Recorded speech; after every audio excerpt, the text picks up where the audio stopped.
Hello, আসসালামু আলাইকুম।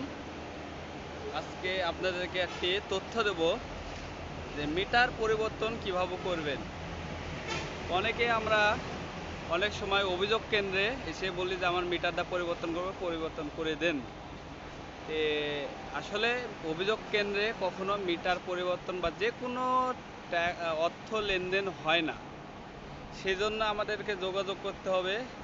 আপনি যে জোনাল অফিসের আওতাতে আছেন আগে, সেই জোনাল অফিসে একটি বিলের কপি নিয়ে যাবেন। আপনি যে যে আপনি মিটারের বিলের কপি নিয়ে যাবেন। নিয়ে যাওয়ার পরে আপনারা প্রথমে ওয়ান পয়েন্ট করবেন, যে জিজ্ঞাসা করবেন যে ওয়ান পয়েন্ট কোন পাশে করে। বিলের কাগজ নিয়ে যা বলবেন যে আমি একটা ওয়ান পয়েন্ট করব।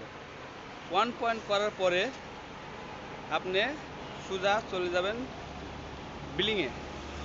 বিলিং সহকারীর কাছে যে আপনি বলবেন যে আমার মিটারটা, আপনার যে সমস্যা আর কি, বলবেন যে মিটার চেঞ্জ করব বা মিটারে আমার বিল বেশি হচ্ছে, সেই জন্য বলবেন যে আমি মিটার পরিবর্তন করব। যে তারা আপনার সে অনুযায়ী তারা আপনাকে একটা কাগজ দিবে যে আপনি কী কাজটা করতে চান। সেই কাগজটা নিয়ে চলে যাবেন ক্যাশ কাউন্টারে।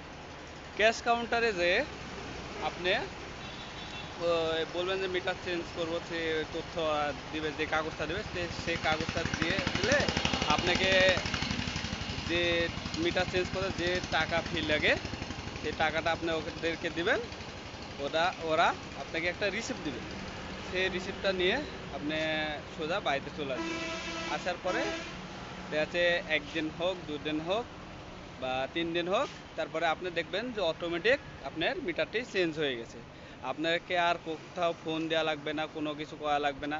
যদি তারপরে যে মিটার যদি না চেঞ্জ হয়, যে আপনি টাকা পরিশোধ করে এসেছেন, তারপরে দেখা যাচ্ছে আপনার মিটারটি চেঞ্জ হচ্ছে না, সেক্ষেত্রে তখন আপনি সেই বিলের রিসিপ্টটা নিয়ে, মানে যে পরিশোধ করছেন একটা রিসিপ্ট দিয়েছে, সেই রিসিপ্টটা নিয়ে আপনারা সেই অভিযোগ কেন্দ্রে যোগাযোগ করতে পারেন। তাতে আপনার মিটারটি খুব তাড়াতাড়ি চেঞ্জ হয়ে যাবে। আসসালামু আলাইকুম। আপনারা আরও নতুন নতুন ভিডিও বা তথ্য পেতে আমাদের চ্যানেল অথবা ফেসবুক পেজটি ফলো দিয়ে রাখবেন। আমরা হোয়াটসঅ্যাপ নাম্বার আছে, আমাদের সাথে যোগাযোগ করতে পারেন। আমরা আশা করি আপনার সঠিক তথ্যটা দেওয়ার চেষ্টা করব। আসসালামু আলাইকুম।